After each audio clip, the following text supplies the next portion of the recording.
Assalamualaikum warahmatullahi wabarakatuh. Perkenalkan, saya Donjon Iskandar. Di sini saya akan sedikit menjelaskan tentang yang pertama adalah Artificial Intelligence, yang kedua ialah Cloud Computing, yang ketiga Data Analytics, dan yang terakhir adalah Blockchain. Oke, kita mulai dari Artificial Intelligence. Ketika kita mendengar istilah Artificial Intelligence atau kecerdasan buatan, hal pertama yang terlintas dalam benak mayoritas orang ialah robot. Dan apa itu Artificial Intelligence atau kecerdasan buatan? Dikutip dari investopedia.com, Artificial Intelligence adalah simulasi proses kecerdasan manusia oleh mesin yang diprogram untuk berpikir seperti manusia dan meniru tindakan mereka. Istilah ini juga dapat diterapkan pada mesin apapun yang menunjukkan ciri-ciri yang terkait dengan pikiran manusia, seperti pembelajaran dan pemecahan masalah. Karakteristik ideal dari Artificial Intelligence adalah kemampuannya untuk merasionalisasi dan mengambil tindakan yang memiliki peluang terbaik untuk mencapai tujuan tertentu. Adapun cara kerja Artificial Intelligence. Artificial Intelligence menganut prinsip bahwa kecerdasan manusia dapat didefinisikan sedemikian rupa, sehingga mesin dapat dengan mudah meniru dan melaksanakan tugas yang diminta, mulai dari hal yang paling sederhana hingga yang lebih kompleks. Adapun contoh Artificial Intelligence. Artificial Intelligence dapat diterapkan ke beberapa sektor dan industri. Dalam industri kesehatan, Artificial Intelligence sedang diuji dan digunakan untuk mentes dosis obat perawatan yang berbeda pada pasien dan juga untuk prosedur bedah di ruang operasi. Contoh lain penggunaan Artificial Intelligence adalah komputer yang dapat bermain catur dan mobil yang bisa mengemudi sendiri. Masing-masing mesin ini harus mempertimbangkan konsekuensi dari tindakan yang mereka ambil, karena setiap tindakan akan mempengaruhi hasil akhirnya. Saat bermain catur, hasil akhirnya adalah memenangkan permainan. Sedangkan untuk mobil self-driving, sistem komputer harus memperhitungkan semua data eksternal dan mengaplikasikannya sedemikian rupa agar mencegah tabrakan. Oke, kita lanjut yang kedua. Yang kedua ialah ada Cloud Computing. Ketika mendengar istilah Cloud Computing atau komputasi awan, sebagian masyarakat yang awam terhadap teknologi tentu kebingungan mengartikannya. Nah, kali ini saya akan sedikit menjelaskan pengertian Cloud Computing. Cloud Computing dalam bahasa Indonesia diterjemahkan menjadi komputasi awan.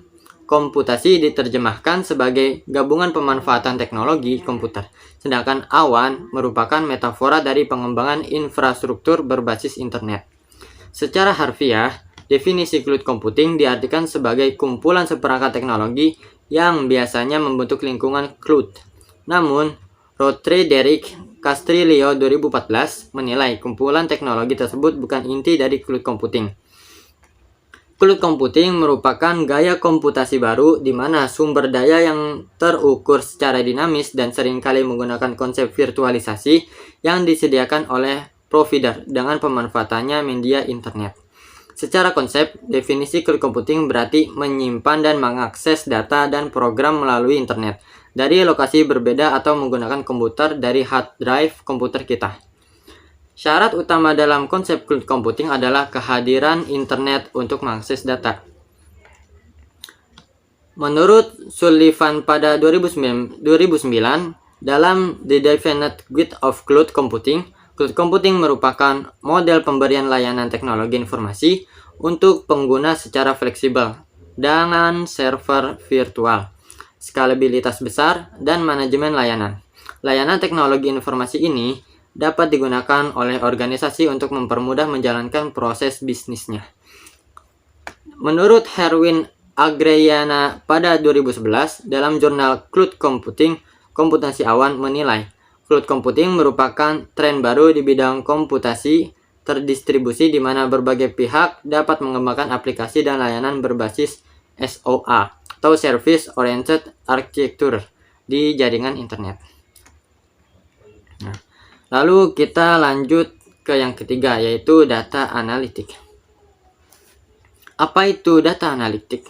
Data analitik adalah suatu ilmu untuk menganalisis data mentah menjadi informasi koheren yang bermakna dan dapat ditindaklanjuti. Informasi ini kemudian digunakan untuk mendorong keputusan bisnis terbaik. Data analitik merupakan salah satu bentuk bisnis atau intelligence. Artinya, data ini digunakan organisasi untuk memecahkan masalah dan tantangan tertentu. Proses yang dilalui berkaitan dengan menemukan pola di antara kumpulan data, lalu memberikan pengetahuan tentang sesuatu yang berguna dan relevan berkaitan dengan usaha peningkatan bisnis. Setelah memahami pengertian data analitik, kita akan membahas manfaat data analitik dan seberapa pentingkah data analitik bagi perusahaan. Performance Indicator atau KPI tentu bukan istilah asing lagi dalam dunia bisnis. Masalahnya, menentukan KPI bukanlah hal yang mudah.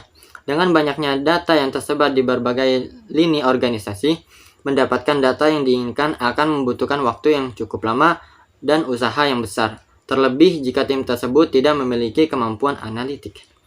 Meskipun data sudah tersedia, rasanya percuma jika tidak ada tools atau skill yang mampu menafsirkan data tersebut dengan cepat.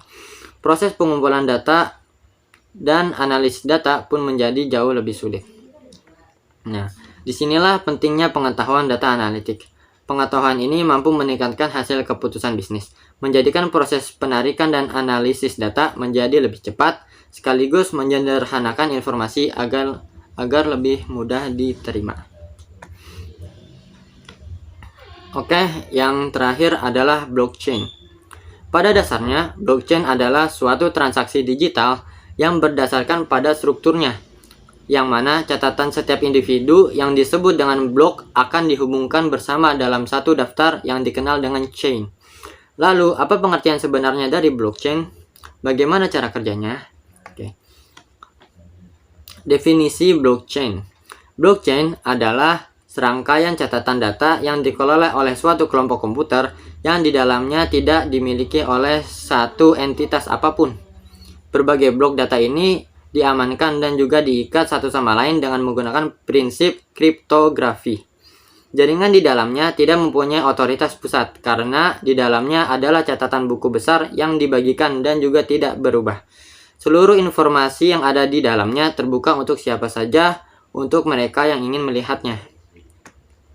Contohnya, saat kita membeli tiket kereta api pada suatu aplikasi ataupun website, perusahaan menyediakan kartu kredit akan melakukan pemotongan untuk melakukan proses transaksi tersebut. Namun, dengan menggunakan blockchain, maka operator kereta api tidak hanya bisa menghemat biaya saat memproses kartu kredit, namun juga bisa memindahkan seluruh proses penjualan tiketnya ke dalam blockchain. Kedua pihak yang terdapat di transaksi tersebut hanyalah perusahaan kereta api dan penumpang. Tiket tersebut adalah blok yang selanjutnya bisa ditambahkan ke blockchain tiket. Sama halnya seperti transaksi moneter pada blockchain adalah suatu catatan unik. Ada yang bisa diverifikasi dan ada juga yang tidak bisa diverifikasi. Cara kerja blockchain itu ada 3. Yang pertama, desentralisasi. Yang kedua, transparansi. Dan yang terakhir adalah kekal. Oke, sekian dari saya. Kurang lebihnya mohon maaf. Wassalamualaikum warahmatullahi wabarakatuh.